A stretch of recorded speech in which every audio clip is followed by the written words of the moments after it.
मंत्री जी को आमंत्रित करना चाहता हूं। मित्रों, मैं आज की इस विशेष मीडिया ब्रीफिंग में आप सभी का मैं स्वागत करता हूं।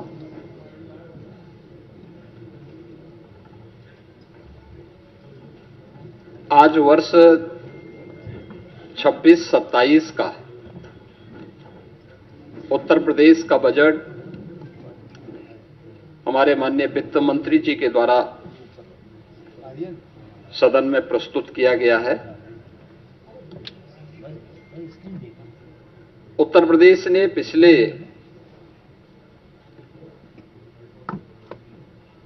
9 वर्ष के दौरान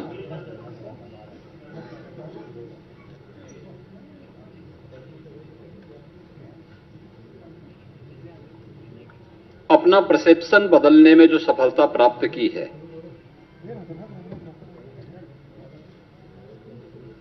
पॉलिसी पैरालिसिस से उभर करके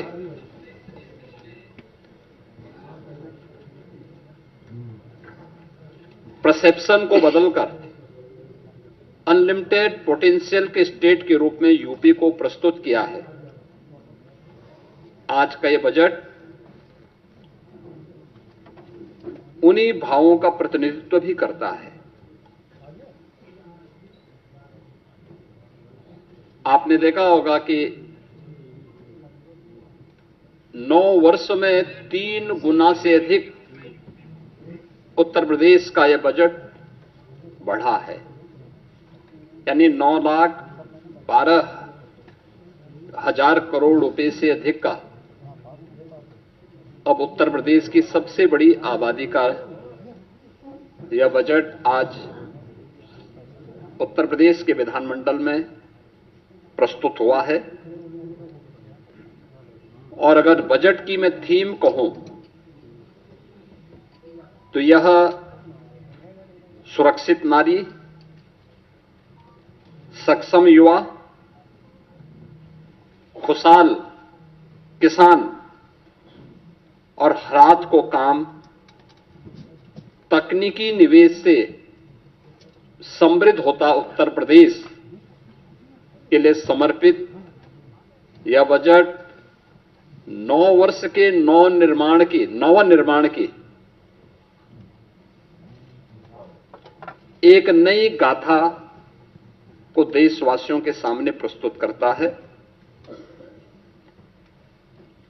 बजट की जो हाइलाइट्स हैं, जो आपने देखा है, इसमें 43,565 करोड़ रुपए से अधिक की धनराशि केवल नई योजनाओं के लिए इस बजट में उसमें प्रस्तावित की गई हैं। दूसरा, 2 लाख करोड़ रुपए से अधिक की राशि कैपिटल एक्सपेंडिचर के लिए है, यानी ये परिसंपत्तियों के नवनिर्माण में, इंफ्रास्ट्रक्चर के डेवलपमेंट में और इकोनॉमी की यानी अर्थव्यवस्था को सुदृढ़ीकरण करने में इसकी बड़ी भूमिका होती है। और यहीं से रोजगार का सृजन भी होता है। ये रोजगार सृजन में भी एक बड़ी भूमिका का निर्वहन करता है। ये बजट का मुख्य हाइलाइट्स है।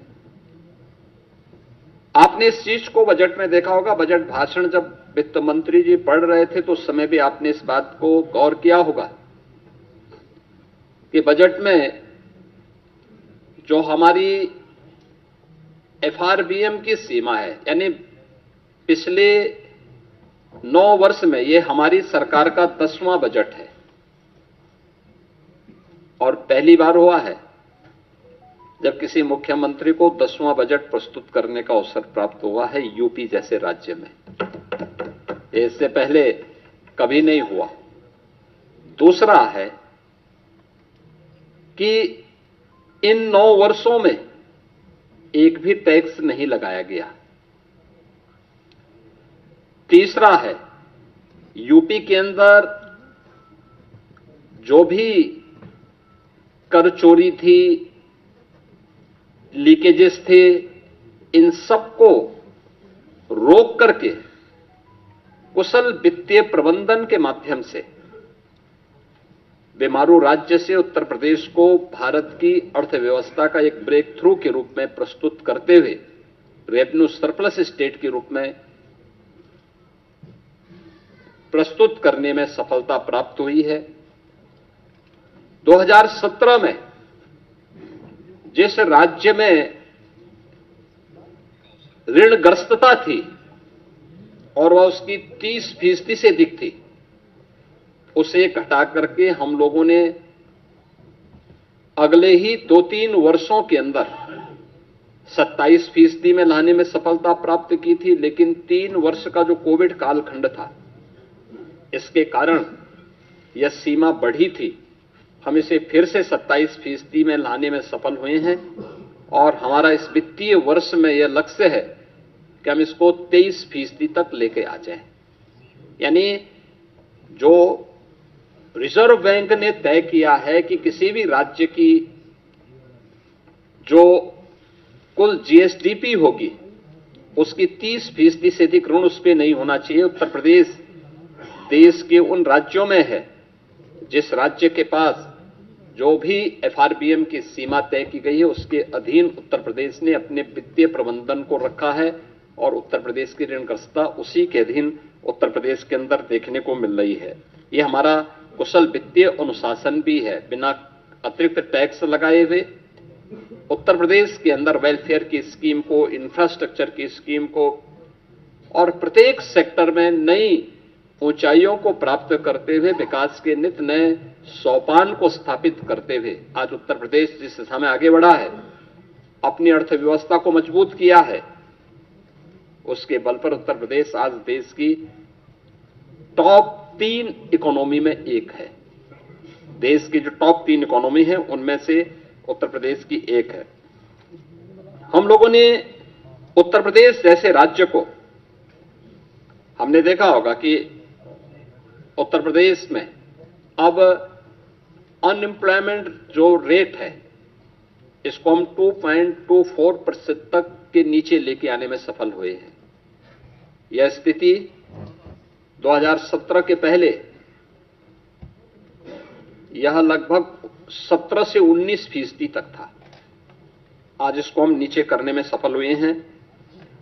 जॉब लेड ग्रोथ को लेकर के हम लोगों ने इस पूरे बजट की जो हमारी सोच है, युवाओं के प्रति समर्पित भाव के साथ जो भी ग्रोथ हो वह उनके एम्प्लॉयमेंट को लेकर के भी हो और युवाओं के एम्प्लॉयमेंट पर विशेष रूप से ध्यान देते हुए एमएसएमई, स्टार्टअप, ओडीओपी और स्थानीय उद्यमियों को विकसित करते हुए बृहद निवेश की नई योजना के साथ उत्तर प्रदेश को इन्वेस्टमेंट डेस्टिनेशन के साथ एम्प्लॉयमेंट जनरेटर के रूप में भी एक बड़ी भूमिका के साथ आगे बढ़ाने का तय। और इसके लिए आपने बजट में इन चीजों को देखा होगा, कैसे उत्तर प्रदेश ने अब उस दिशा में कार्य करना प्रारंभ किया। इमर्जिंग टेक्नोलॉजी को लेकर के आज जो बड़ी घोषणाएं हुई हैं, उन बड़ी घोषणाओं में जो बहुत महत्वपूर्ण सेक्टर है कि उत्तर प्रदेश सरकार जहां पे चल रहा है, आपने देखा होगा उत्तर प्रदेश राज्य में हमेशा इस बात को देखने को मिलता था कि अलग अलग विभाग अलग अलग समय में अलग अलग डाटा प्रस्तुत करते थे। हमारी सरकार ने तय किया है कि हम यूपी के अंदर एक स्टेट डाटा अथॉरिटी का गठन करेंगे। स्टेट डाटा अथॉरिटी या उत्तर प्रदेश के अंदर रियल टाइम डाटा और उसकी रियल टाइम मॉनिटरिंग के साथ साथ उसके लिए भविष्य की योजनाओं को आगे बढ़ाने में भी एक बड़ी भूमिका का निर्वहन करेगा। बजट की जो हाइलाइट्स हैं उनमें से ये भी है। दूसरा, इमर्जिंग टेक्नोलॉजी के लिए आर्टिफिशियल इंटेलिजेंस या अन्य सेक्टर में कार्य करने के लिए डाटा सेंटर क्लस्टर की स्थापना, यह भी बजट में इसका प्रावधान, इसके लिए भी धनराशि की व्यवस्था की गई है। मेडटेक और डीपटेक के लिए एआई मिशन की घोषणा, यह भी इस बजट के अंदर है, जिससे युवाओं के लिए स्किल युवा को अधिक से अधिक जॉब हम उपलब्ध करवा सकें, इसके लिए उनकी स्किलिंग की प्लानिंग भी इस बजट में उसका महिला उद्यमी उत्पाद और विपणन केंद्र के रूप में उसे विकसित करना, सी मार्ट के रूप में लोकल स्तर पर एसएचजीज के माध्यम से उन महिलाओं को प्रोत्साहित करने के लिए एक बड़ी घोषणा यह भी है, जिसमें स्थानीय स्तर की महिलाएं एसएचजीज के माध्यम से जो अपना लोकल गांव में, शहरी क्षेत्र में अपना प्रोडक्ट बनाती हैं, महिला स्वयंसेवी समूहों को प्रोत्साहित करने के लिए स्कीम एक महत्वपूर्ण भूमिका का निर्वहन करेगा। City economic zone SCR, Kashi Mirzapur economic zone, Prayagraj Chitrakoot economic zone, Kanpur Jhansi economic zone, ये क्लस्टर डेवलप करने की एक नई कार्रवाई को आगे बढ़ाने के लिए भी बजट में प्रावधान किया गया है। और ईज ऑफ डूइंग बिजनेस के बाद जन विश्वास सिद्धांत, देखिए बहुत महत्वपूर्ण बात है यह जन विश्वास सिद्धांत, ईज ऑफ डूइंग बिजनेस। हम 17 में जब आए थे, यूपी का ईज ऑफ डूइंग बिजनेस में जो रैंकिंग थी वह लगभग 13-14 पे रैंकिंग थी हमारी। हम लोगों ने पहले 3 वर्ष के अंदर इसको नंबर 2 पर लाने में सफलता प्राप्त की। फिर यूपी ने चीफ अचीवर स्टेट के रूप में अपने आप को स्थापित किया। अब हम जन विश्वास सिद्धांत के रूप में निवेश करने वाले निवेशक को सिंगल विंडो सचमुच दिखाई दे, इसके लिए उन सभी चीजों में रिलैक्स करना, रजिस्ट्रेशन, लाइसेंसिंग आदि की कार्रवाई को अधिक सरल और सहज बनाने के लिए हमें इस दिशा में आगे कार्य कर, इस दिशा में इसको अब लागू करने की दिशा में यूपी आगे बढ़ा है। प्रदेश में डिजिटल एंटरप्रेन्योरशिप योजना, इस स्कीम को भी यूपी ने आगे बढ़ाने की दिशा में इस बजट में इस पर कार्य किया है। लेकिन इन सभी पर हमें सफलता तब मिली है जब प्रदेश के अंदर उस प्रकार के वातावरण को बनाने में हमें सफलता प्राप्त हुई। खासतौर पर उसके लिए प्रयास किए गए रूल ऑफ लॉ, यही रियल ग्रोथ है, यही उसकी गारंटी है। यानी rule of law real growth की गारंटी है। हर व्यक्ति सुरक्षा की गारंटी चाहता है और वह गारंटी आज यूपी दे रहा है। सुरक्षा है, स्मार्ट पुलिसिंग है और त्वरित न्याय व्यवस्था। यह नागरिकों को भी और निवेशकों को भी, दोनों को सुरक्षित और एक भरोसेमंद वातावरण देने में एक बड़ी भूमिका का निर्वहन करता है। इससे प्रदेश में एम्प्लॉयमेंट क्रिएट हुआ है दोनों स्तर पर। अब कोई सोच सकता था यूपी में 50 लाख करोड़ रुपए से अधिक का निवेश के प्रस्ताव आएंगे? यूपी का मृत प्राय सा हो गया एमएसएमई सेक्टर, फिर से ग्रोथ करके 3 करोड़ से अधिक नौजवानों के लिए नौकरी और रोजगार की संभावनाओं को विकसित करेगा। आज ये यूपी में संभव हो रहा है, आज ये यूपी में दिखाई दे रहा है, यूपी में हुआ है। और उसी दिशा में यह बजट इमर्जिंग टेक्नोलॉजी को फोकस करते हुए आज यहां पे प्रस्तुत किया गया है। इस बजट में कुछ अन्य सेक्टर को भी छुआ गया। अन्नदाता किसान, अन्नदाता किसान भारत जैसे कृषि प्रधान देश की अर्थव्यवस्था और उसके विकास की धुरी है। हमारा यह मानना है कि अन्नदाता किसान, यह अन्नदाता केवल लाभार्थी नहीं है, यह विकास का भागीदार है। अब अन्नदाता से उसे उद्यमी बनाने की दिशा में नए प्रयास क्या हो सकते हैं, इस दिशा में एक नए प्रयास, इस विकास की यात्रा में प्रदेश का अन्नदाता भी सक्रिय साझेदार बने, इस देश से कृषि को इनकम बेस्ड और वैल्यू एडिशन मॉडल के रूप में प्रस्तुत करने के लिए इस बजट में उसका प्रावधान किया गया है। इसके अलावा कृषि विभाग में डीजल पंप सेट को, जो भी प्रदेश के अंदर आपने देखा होगा, हम लोगों ने सिंचाई की क्षमता का विस्तार किया है।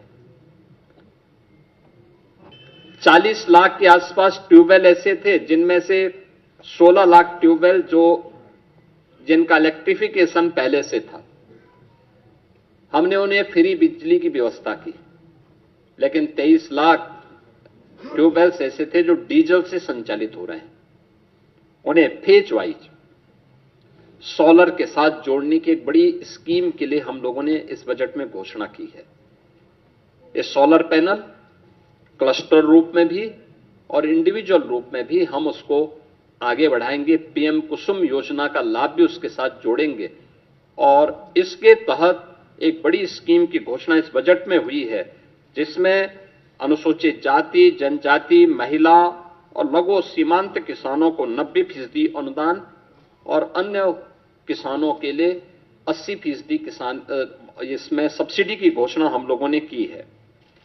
दूसरा है अंतर्राष्ट्रीय महिला किसान वर्ष 26 के तहत नाबार्ड ने किसान के साथ एफपीओज हेतु भी एक रिवॉल्विंग फंड की व्यवस्था, यानी जो एफपीओज संचालित करते हैं उन एफपीओज के लिए भी उन्हें अतिरिक्त सुविधा और उसको फैसिलिटेट किया जा सके, इस दिशा से भी सरकार ने बजट में घोषणा की है। गन्ना के साथ ही तिलहनी और दलहनी अंतः फसली खेती, यानी अब तक होता क्या, हम एक फसल लेते थे एक समय में, गन्ना के साथ कोई दूसरी फसल नहीं ले पाते थे। इसके साथ भी उस दलहनी और तिलहनी फसलों को बोया जा सकता है, दोनों का लाभ होगा। लेकिन इससे पहले कुछ प्रगतिशील किसानों को हम लोगों ने प्रोत्साहित किया, लेकिन इस बजट में हम लोगों ने इसके लिए अच्छा प्रावधान किया है और यूपी के किसानों का जो प्रोडक्ट है वह एक्सपोर्ट हो सके, इसके लिए एग्री एक्सपोर्ट हब्स के रूप में हम लोगों ने नोएडा इंटरनेशनल एयरपोर्ट को विकसित करने की कार्रवाई आगे की है। इसमें उत्तर प्रदेश में कृषि और बागवानी उत्पादों की जो क्वालिटी है और उसका प्रोडक्शन है, इस दिशा में भी सरकार ने इस बजट में उसका प्रावधान किया है। वर्ल्ड बैंक के साथ हम लोग मिलकर के UP agrees platform, UP agrees के कार्यक्रम को आगे बढ़ा रहे हैं। हम लोगों ने इसके विस्तार की व्यवस्था भी की है और इसको एआई टूल्स के साथ जोड़ने की, यानी आर्टिफिशियल इंटेलिजेंस का उपयोग यहां पे कैसे हम कर सकते हैं, इसके बारे में भी एक बड़ी घोषणा इसमें की गई है। विश्व की सबसे बड़ी अन्न भंडारण योजना, इसमें उत्तर प्रदेश में इस बार हम लोगों ने बजट में 2 लाख मीट्रिक टन अतिरिक्त खाद्यान्न भंडारण की क्षमता विकसित करने का टारगेट भी तय किया है।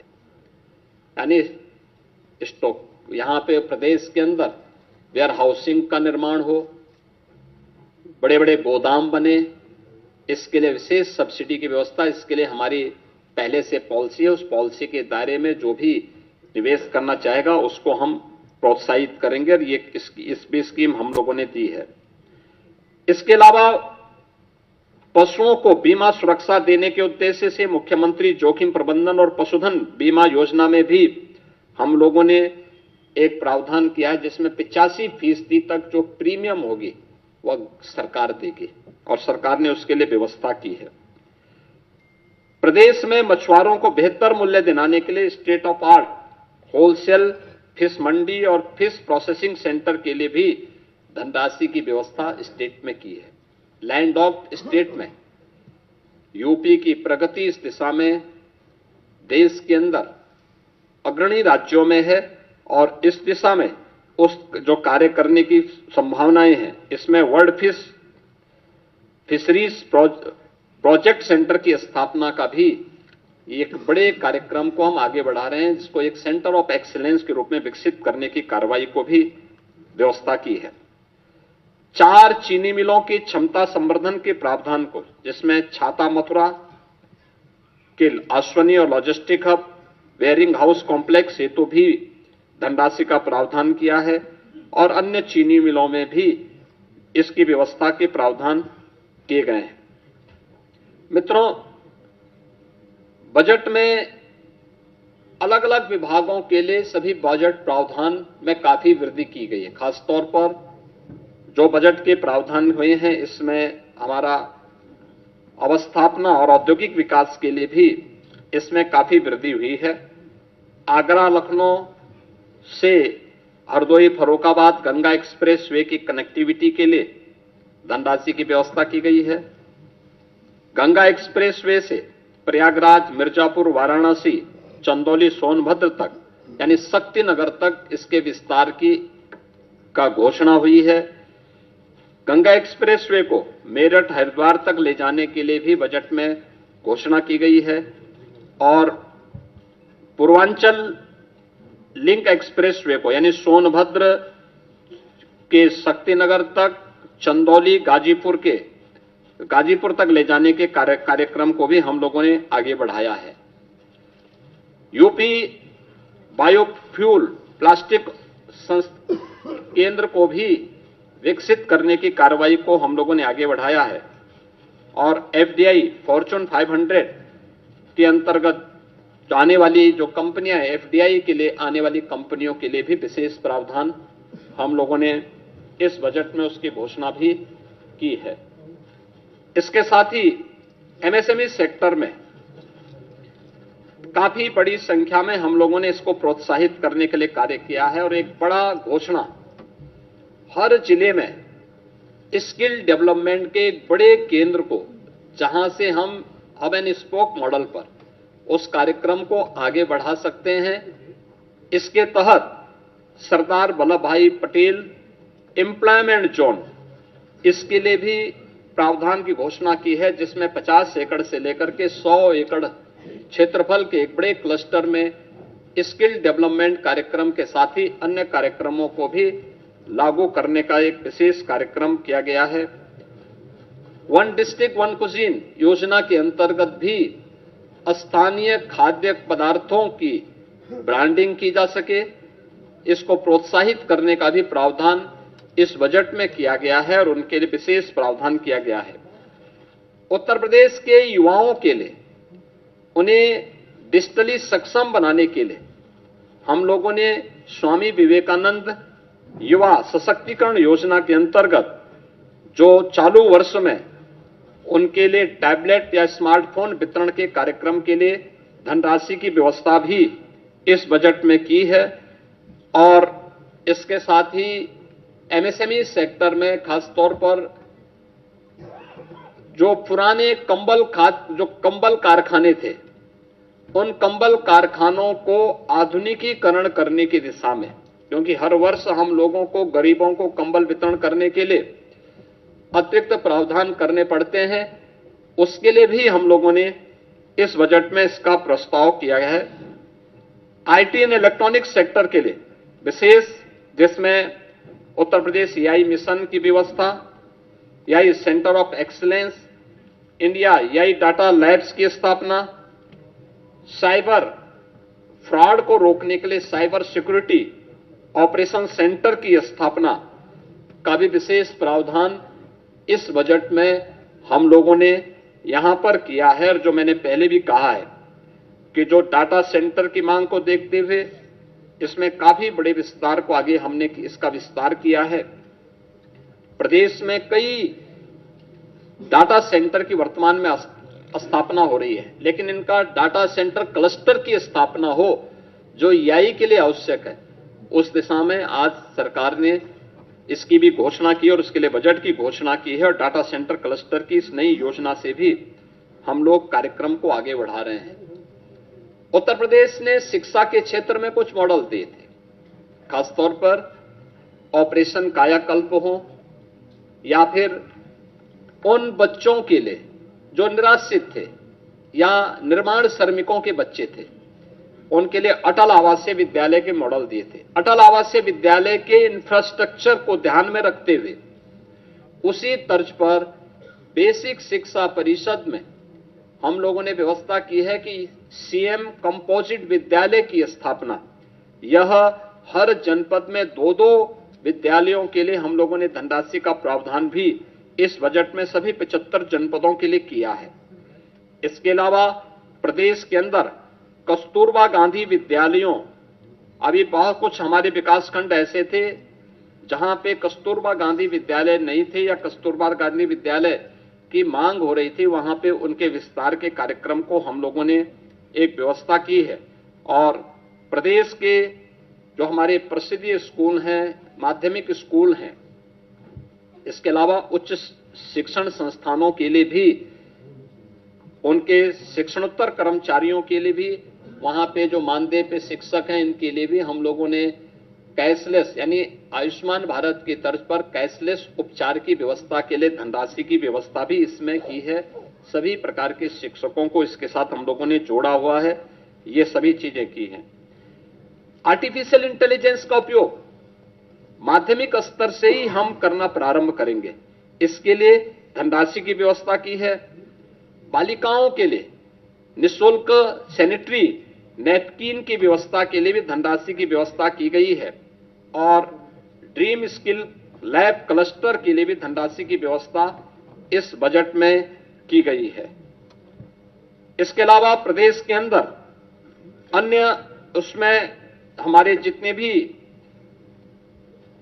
यानी टेक्निकल एजुकेशन में प्रदेश सरकार ने शिक्षा, कौशल, तकनीकी और सशक्त त्रिकोण के लिए EI, digital technology, defence manufacturing, semiconductor, data centre, data science जैसे उभरते क्षेत्रों में भी हम लोगों ने इसको और अधिक प्रतिस्पर्धी बनाने की दिशा में इसको भी, इसका प्रावधान भी इस बजट में हम लोगों ने टेक्निकल एजुकेशन की दृष्टि से प्रारंभ किया है।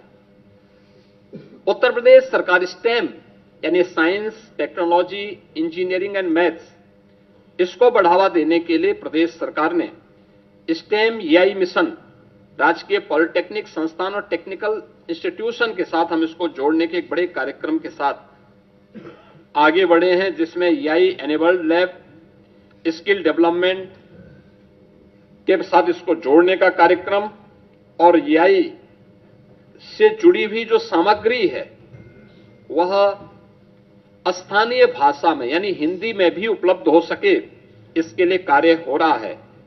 इसके साथ ही इस दिशा में नॉलेज पार्टनर के रूप डीप टेक के लिए प्रदेश के अंदर IIT कानपुर, IIT BHU और अन्य संस्थानों को भी हम लोगों ने इसके साथ जोड़ने के एक बड़े कार्यक्रम के लिए भी धनराशि की व्यवस्था यहां पर हम लोगों ने इस बजट में इसकी घोषणा की है। प्रदेश में महिलाओं की सुरक्षा, उनके स्वावलंबन और उनके सम्मान से जुड़ी हुई कार्यक्रम को भी हम लोगों ने E-क्यूब के रूप में एम्प्लॉयमेंट, एंटरप्राइज और एक्सीलेंस की यात्रा को जोड़ते हुए पिछले 9 वर्ष में महिला श्रम बल उत्तर प्रदेश के अंदर 13% से बढ़कर के 36% हुआ है। इसको और अधिक बढ़ाने की दिशा में उत्तर प्रदेश सरकार ने एक विशेष महिला उद्यमी उत्पाद विपणन योजना, इसके लिए धनराशि की व्यवस्था की है, जो अभी यूनियन बजट में C-मार्ट की तर्ज पर कार्य करेगा। इसके अलावा महिला उद्यमी क्रेडिट कार्ड की योजना भी घोषित की गई है, जिसमें महिलाओं की आय बढ़ाने, लखपति दीदी के लक्ष्य को आगे बढ़ाने, ब्याज मुक्त पूंजी उपलब्ध कराने हेतु यानी उन्हें छोटी छोटी योजनाओं के लिए ब्याज पर किसी बैंक से या किसी ऐसे व्यक्ति से उनको ब्याज न लेना पड़े जहां वह कर्ज के नीचे दबे, उसे ब्याज मुक्त ऋण की सुविधा उपलब्ध हो सके, इसके लिए धनराशि की व्यवस्था की गई है। और कामकाजी महिलाओं के लिए हम लोग हर जनपद स्तर पर उनके लिए श्रमजीवी महिला छात्रावास का विकास का निर्माण कर सकें, इस दिशा में भी धनराशि की व्यवस्था की गई है। युवाओं के लिए एक अन्य प्रावधान इस बजट में किया गया है जो अत्यंत महत्वपूर्ण है, और वह है one commissionary, 1 divisional headquarter, 1 sports college, यानी 18 कमिश्नरी हेडक्वार्टर हैं उत्तर प्रदेश के अंदर। हर एक में एक स्पोर्ट्स कॉलेज भी होगा। उत्तर प्रदेश सरकार पहले से ही हॉकी के जादूगर मेजर ध्यानचंद जी के नाम पर हम लोग मेरठ में स्पोर्ट्स यूनिवर्सिटी का निर्माण कर रहे हैं, जो अप्रैल मई तक बनकर के तैयार हो जाएगा। उसमें सत्र प्रारंभ हो चुके हैं। अब उत्तर प्रदेश ने 2030 के अहमदाबाद कॉमनवेल्थ गेम्स और 2036 के ओलंपिक की भारत की प्रस्तावित दावेदारी को ध्यान में रखते हुए उत्तर प्रदेश का युवा अच्छी संख्या में इन आयोजनों में भागीदार बन सके, इसके लिए 18 कमिश्नरी हेडक्वार्टर पर यानी डिविजनल हेडक्वार्टर पर हम लोग एक स्पोर्ट्स कॉलेज की स्थापना करने के साथ ही उन्हें एक स्पेसिफिक स्पोर्ट्स के लिए सेंटर ऑफ एक्सीलेंस के रूप में विकसित करने की दिशा में भी कार्य कर रहे हैं। इसके लिए हम लोगों ने धनराशि की व्यवस्था इस बजट में भी इसकी व्यवस्था की है। बाकी अन्य धनराशि की व्यवस्था हर ग्राम पंचायत स्तर पर ओपन जिम के निर्माण के लिए उसकी प्राथमिकता के साथ जोड़ा है। वहां पर अन्य कार्यक्रमों को भी विकसित करने के लिए खेल के मैदान का हो, मिनी स्टेडियम का हो, स्टेडियम के निर्माण का हो, खेलो इंडिया कार्यक्रम के अंतर्गत भी इन्हें विकसित करने की दिशा में भारत सरकार के साथ मिलकर के हम लोग इन कार्यक्रमों को आगे बढ़ाने का कार्यक्रम स्पोर्ट्स के माध्यम से कर रहे हैं। प्रदेश के अंदर पर्यटन सुविधाओं के विकास के लिए उत्तर प्रदेश ने एक लंबी छलांग लगाई है। 2017 के पहले सुरक्षा का वातावरण नहीं था, अच्छा इंफ्रास्ट्रक्चर नहीं था। उत्तर प्रदेश का परसेप्शन देश और दुनिया के अंदर खराब होने के कारण यहां पे न पर्यटन सुविधाएं थी और न ही उसके विकास के लिए सरकार की रुचि थी, न सुरक्षा था, तो कोई आने का प्रयास नहीं करता था।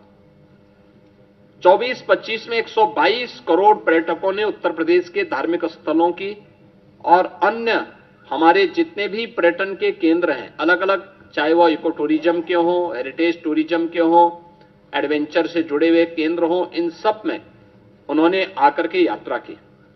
पर्यटन अपने आप में एम्प्लॉयमेंट का भी एक बहुत बड़ा माध्यम है, ढेर सारा रोजगार का सृजन करता है।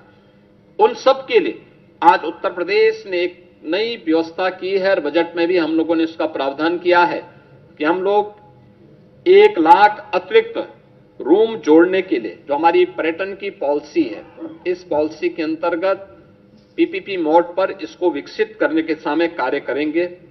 50,000 नए होम स्टे के लिए भी हम लोग इस दिशा में कार्य करेंगे और महिला गाइड प्रशिक्षण के लिए भी लाइसेंस शुल्क को माफ करने यानी 10,000 का जो लाइसेंस शुल्क है उसको माफ करने का भी प्रावधान हम लोगों ने महिलाओं के लिए इस बजट में इसकी व्यवस्था की है।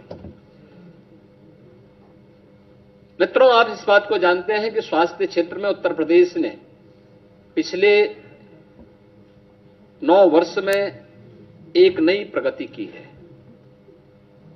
एक नया प्रयास किया है और इस प्रयास के अंतर्गत आप इस बात को देख सकते हैं कि जिस राज्य में पहले मात्र 36 मेडिकल कॉलेजेस थे, जिसमें से 17 से कम केवल गवर्नमेंट मेडिकल कॉलेजेस थे, आज उस राज्य में 81 मेडिकल कॉलेज, 2 एम्स और कई हमारे पास सुपर स्पेशलिटी के हॉस्पिटल्स वर्तमान में कार्यरत हैं। ये सुविधाएं और देश के अंदर सबसे अधिक 5,46,00,000 से अधिक प्रधानमंत्री जन आरोग्य योजना के अंतर्गत आयुष्मान कार्ड के गोल्डन कार्ड देने वाला राज्य यूपी है। सबसे अधिक गोल्डन कार्ड भी उत्तर प्रदेश दे रहा है। अब नेक्स्ट क्या? हमने टर्सरी केयर के रूप में अपने मेडिकल कॉलेजेस को विकसित किया है। कुछ मेडिकल कॉलेजेस इसमें विकसित हो रहे हैं।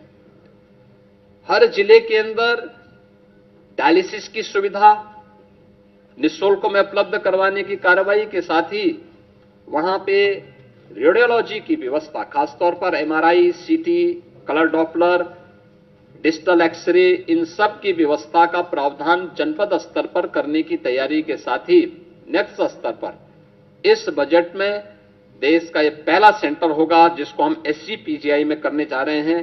टर्सरी के बाद क्वार्टरली हेल्थ केयर सेंटर की स्थापना का एक बड़ा कार्य है, जिसके लिए हम लोगों ने पहले चरण में 250 करोड़ रुपए का प्रावधान इस बजट में किया है। और यह एक बड़ी घोषणा है यूपी की दृष्टि से, खासतौर पर जिसमें ऑर्गन ट्रांसप्लांट की दृष्टि से किसी भी प्रकार के उस अभियान को आगे बढ़ाने के लिए यह बहुत बड़ा सेंटर SCPGI इस कार्यक्रम को लेकर के आगे बढ़ाएगा। इसके साथ ही प्रदेश ने उन जनपदों में, जिन जनपदों में हमारे डिस्ट्रिक्ट हॉस्पिटल को हम लोगों ने मेडिकल कॉलेजेस के साथ संबद्ध किया है, वहां पे डिस्ट्रिक्ट हॉस्पिटल के कार्यक्रम को बनाने की एक प्रक्रिया तेजी के साथ आगे बढ़ सके, ये इसके लिए धनराशि की व्यवस्था की है। राष्ट्रीय वन हेल्थ मिशन के अंतर्गत राज्य वन हेल्थ मिशन के लिए भी धनराशि की व्यवस्था इसमें की है। और जो हमारे मेडिकल कॉलेजेज हैं, उन मेडिकल कॉलेजेज में छात्रावास का निर्माण हो सके, इसके लिए भी हम लोगों ने अतिरिक्त धनराशि की व्यवस्था की है। इसके अलावा प्रदेश के अंदर रोड सेफ्टी की दृष्टि से, रोड सेफ्टी के लिए आवश्यक प्रावधान करने के साथ साथ अगर कोई घटना दुर्घटना होती है, रोड एक्सीडेंट होता है या कोई आपदा आती है, उन स्थितियों में ट्रॉमा हमारा उतना ही सशक्त हो, इसके लिए ट्रॉमा के लिए भी नए ट्रॉमा सेंटर विकसित करने के लिए भी धनराशि की व्यवस्था सरकार ने इस बजट में इसके लिए की है। और प्रदेश के अंदर मेडिकल के सेक्टर में भी, हेल्थ सेक्टर में भी मिडटेक की स्थापना हो, इसमें AI, रोबोटिक आदि की हम सहायता से प्रदेश के दूर दराज के क्षेत्रों में भी सुविधा उपलब्ध करवा सकते हैं, उन्हें जनपदों में उपलब्ध करवा सके। इसके लिए वर्तमान में हमारे 2 सेंटर ऑफ एक्सीलेंस, एक SCPGI लखनऊ में और दूसरा IIT कानपुर के साथ मिलकर के राज्य सरकार इसके लिए धनराशि की व्यवस्था की है और इसमें कार्य हमारा चल रहा है। हमने इसमें धनराशि की व्यवस्था भी की है। प्रदेश सरकार ने उच्च शिक्षा में बेटियों के लिए, खासतौर पर जो हमारी मेरिटोरियस छात्राएं हैं, उन बालिकाओं के लिए स्कूटी देने के कार्यक्रम के लिए भी धनराशि की व्यवस्था इस बजट में की है, जो बेटियों को सुगम यातायात के लिए और उस व्यवस्था को और सुगम बनाने में सरकार, यानी स्मार्टफोन, आपका जो है टैबलेट के साथ, स्मार्टफोन के साथ या स्मार्टफोन के साथ ये व्यवस्था अतिरिक्त उनके लिए वहां पर उपलब्ध करवाई जा रही है। इसके अलावा प्रदेश के अंदर हम लोगों ने दिव्यांगजन कल्याण के अंतर्गत स्कूल में या कोई ट्रेनिंग ले रही दिव्यांग छात्रा के लिए ट्राईसाइकिल यानी मोटराइज्ड ट्राईसाइकिल उपलब्ध करवाने के लिए भी एक व्यवस्था की है। प्रदेश के अंदर DDRC की स्थापना हो, दिव्यांग जनों के लिए उनके नजदीक के सेंटर में ही कृत्रिम अंग उपकरण वितरण के लिए स्क्रीनिंग और उपकरण वितरण हो सके, उनको ये सुविधा उपलब्ध हो सके, इसके लिए बजट में इसका प्रावधान किया गया है। 3 से 7 वर्ष के दिव्यांग बच्चों के लिए शिक्षण प्रशिक्षण के लिए डे केयर सेंटर की स्थापना के लिए भी धनराशि की व्यवस्था की गई है। और अन्य जनपदों की दृष्टि से, खासतौर पर कुछ जनपद हैं अयोध्या, मथुरा, झांसी, मुजफ्फरनगर, देवरिया, जौनपुर, जहां पे समेकित विशेष माध्यमिक विद्यालयों के स्थित दिव्यांग जनों के लिए विद्यालय होते हैं, इसके निर्माण की कार्रवाई को भी इसमें हमने इसकी व्यवस्था इसके साथ की है। प्रदेश के अंदर यानी ये इस दिव्यांग बच्चों के प्रशिक्षण के लिए भी अन्य 9 जनपदों में भी, गोरखपुर, वाराणसी, प्रयागराज, अयोध्या, लखनऊ, बरेली, झांसी, मेरठ और आगरा में यहां पे विशेष जो दिव्यांगजन बच्चे 3 वर्ष से लेकर 7 वर्ष तक के बच्चे, उनके प्रशिक्षण और उनके शिक्षण के लिए विशेष एक प्रावधान इसमें भी किया गया है। इसमें प्रदेश ने यह भी एक नए कार्यक्रम को आगे बढ़ाने का कार्य किया है। मित्रों, जो मैंने पहले भी कहा, आज का ये बजट एक विकसित भारत की आदरणीय प्रधानमंत्री जी की उन संकल्पनाओं को समर्पित है जो 2047 के लक्ष्य को प्राप्त करने की दिशा में तेजी के साथ अग्रसर हो रहा है। और पिछले 9 वर्ष के सभी उससे पहले की उस जड़ता को, जिसने प्रदेश के अंदर बॉटलनेक्स को समाप्त करते हुए, अपने बीमारू स्टेटस को समाप्त करते हुए, दूर करते हुए, आज भारत की इकोनॉमी के ब्रेक थ्रू के रूप में उत्तर प्रदेश को हम विकसित करने की दिशा में आगे बढ़े हैं। अब उत्तर प्रदेश बीमारू राज्य नहीं है। अब उत्तर प्रदेश भारत की इकोनॉमी का एक ग्रोथ इंजन बनकर के उभरा है। भारत की इकोनॉमी के ग्रोथ इंजन के रूप में यह आगे बढ़ रहा है। और मेरा मानना है कि उत्तर प्रदेश का आज वित्त मंत्री जी के द्वारा विधानसभा में प्रस्तुत बजट, यह उत्तर प्रदेश के अंदर जन आकांक्षाओं को पूरा करने, जन कल्याण, रोजगार सृजन, निवेश के विस्तार, महिलाओं के सम्मान और उनके सशक्तिकरण की दिशा में, युवाओं के लिए अधिक से अधिक रोजगार सृजन की दिशा में प्रदेश को आगे बढ़ाने और 2029-30 में यूपी को $1 ट्रिलियन की इकोनॉमी के रूप में प्रस्तुत करते हुए एक विकसित भारत के विकसित उत्तर प्रदेश के रूप में आगे बढ़ाने की दिशा में एक मील का पत्थर साबित होगा। इस दिशा में आज यह बजट यहां पे प्रस्तुत किया गया है। मैं बजट प्रस्तुत करने के लिए वित्त मंत्री जी को, अपर मुख्य सचिव वित्त और उनकी पूरी टीम को हृदय से बधाई देता हूं। अपने सभी दोनों वरिष्ठ सहयोगियों, उप मुख्यमंत्री श्री केशव प्रसाद मौर्य जी को, श्री ब्रजेश पाठक जी को, मंत्रिमंडल के अपने सभी सहयोगियों को और सभी उन अधिकारियों को भी धन्यवाद दूंगा जिन्होंने मेहनत से उत्तर प्रदेश के 2026-27 के इस बजट को बनाने और अपना सकारात्मक योगदान से उत्तर प्रदेश के इस परसेप्शन को बदलने में उन्होंने एक नई उस भूमिका को प्रस्तुत किया है कि सिस्टम वही है लेकिन लीडरशिप बदलती है, कैसे चेंज आता है, वह चेंज आज यहां पर इस बजट के माध्यम से देखने को मिल रहा है। अब उत्तर प्रदेश 9,12,000 करोड़ रुपए के अपने इस बजट को प्रस्तुत करते हुए गौरवान्वित महसूस कर रहा है। मैं इसके लिए पूरे प्रदेशवासियों को हृदय से बधाई देता हूं, अपनी मंगल में शुभकामनाएं देता हूं और वित्त मंत्री जी और उनकी पूरी टीम को इस दूरदर्शी जन आकांक्षाओं की पूर्ति करने वाले युवा, महिला, अन्नदाता और गरीब को ध्यान में रख करके बनाए जाने वाले इस बजट के लिए बहुत बहुत बधाई देता हूं, अपनी मंगल में शुभकामनाएं देता हूं। धन्यवाद। मुख्यमंत्री जी हेलो हर वर्ष लाखों लोगों की मौत होती है। हालांकि आप अपनी झोली खोल देते हैं, लेकिन क्या बजट में ऐसा कोई प्रावधान होना चाहिए ताकि तकरीबन 20,000 या 10,000 करोड़ रुपए उन असाध्य रोगों के इलाज के लिए खर्च किए जाएं? हालांकि मेडिकल का बजट आपने बढ़ाया। देखिए, पहले से व्यवस्था है, पहले से है। मैंने कहा ना कि उत्तर प्रदेश में बल्कि देश में स्वास्थ्य के लिए जो पहले व्यवस्था थी, 2019 में प्रधानमंत्री जी ने देशवासियों को प्रधानमंत्री जन आरोग्य योजना के अंतर्गत जोड़ने का काम किया था। 50 करोड़ लोग पूरे देश के अंदर जुड़े थे और उत्तर प्रदेश के अंदर भी एक बड़ी आबादी आयुष्मान भारत के साथ जुड़ी थी। इसके साथ ही उत्तर प्रदेश में जो लोग उससे वंचित थे लेकिन जरूरतमंद थे, उनको हम लोगों ने मुख्यमंत्री जन आरोग्य योजना के माध्यम से जोड़ा। मुख्यमंत्री राहत कोष से भी हम उनको पैसा उपलब्ध करवाते हैं जो अन्य जरूरतमंद हैं, जो उससे कवर नहीं हो पा रहे हैं। इसके साथ ही उत्तर प्रदेश के अंदर स्वास्थ्य सेवाओं के विस्तार ने, ये स्वास्थ्य सेवाएं फ्री में स्वास्थ्य की सुविधा उपलब्ध करवाती हैं। हमारे पीएचसी, सीएचसी, डिस्ट्रिक्ट हॉस्पिटल हर सप्ताह स्क्रीनिंग करने के लिए और उपचार के लिए मुख्यमंत्री आरोग्य मेला भी हर पीएससी स्तर पर लगते हैं, जिसमें हमारे विशेषज्ञ चिकित्सक भी वहां उपस्थित होकर के ये सुविधा वहां उपलब्ध करवाते हैं।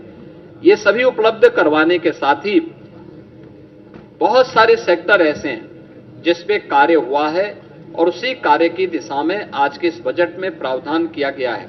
आपने देखा होगा कि 2024 में केंद्र सरकार ने 70 वर्ष से ऊपर के प्रत्येक व्यक्ति को, चाहे वह कोई भी है, किसी भी इनकम ग्रुप का है, उसको 5 लाख रुपए सालाना स्वास्थ्य की सुविधा उपलब्ध करवाई है। उसमें कहीं कोई दिक्कत नहीं। उससे नीचे के लिए भी प्रावधान किया गया है और उस दिशा में हम लोगों ने जो कैशलेस शिक्षकों को दिया है, अन्य जो हमारी आशा वर्कर हैं, आंगनबाड़ी है, एएनएम है, शिक्षा मित्र हैं, अनुदेशक हैं, इन सबको भी हम लोग उसके साथ जोड़ने जा रहे हैं। हाँ, ये सभी उसके साथ जुड़ चुकी हैं। बाकी अन्य लोगों के लिए भी फ्री में उपचार की व्यवस्था भी है और मुख्यमंत्री राहत कोष से भी उनके लिए प्रावधान की व्यवस्था नहीं। आप 20,000 की बात कर रहे हैं, हम 5 लाख रुपए दे रहे हैं सुविधा में। इसमें मुख्यमंत्री जी उच्च शिक्षण मुख्यमंत्री जी एक सवाल ये है, मुख्यमंत्री जी 10वां बजट प्रस्तुत करने के लिए, शानदार बजट प्रस्तुत करने के लिए आपको बधाई, लेकिन पत्रकारों को भी एक आग्रह आपसे करना है, क्या किया जा सकता है?